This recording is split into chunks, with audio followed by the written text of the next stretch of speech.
Another background work story. This one's the most graphic, so if you get queasy easy, you might want to bail.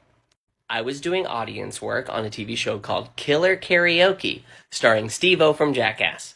I was never a huge Jackass fan, and I also hated doing audience work because you would just sit there forever, so I wasn't super thrilled to be there that day.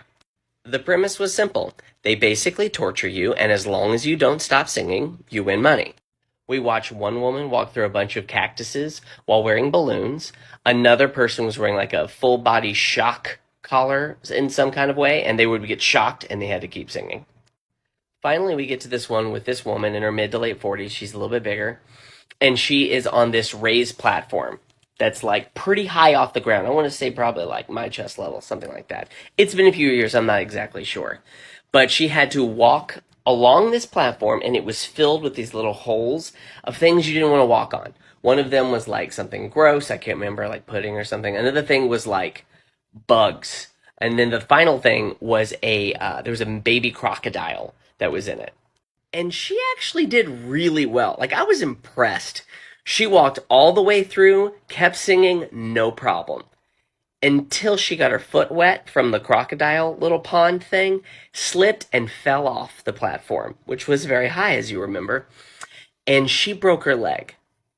When I say she broke her leg, I don't mean like she lightly broke her leg or I think she broke her leg. No, her leg snapped. It was dangling. You could like, the bone didn't come through the skin, but you could see the bone through. It was horrible. We were all freaking out. Everyone panicked. The EMTs came in. The crew was great. Like, they immediately helped her out. But the problem was, it was so sad because this woman was like a huge Steve-O fan, and she was screaming, Steve-O, I love you. Oh my God, I'm so sorry. And she was embarrassed that she hadn't succeeded.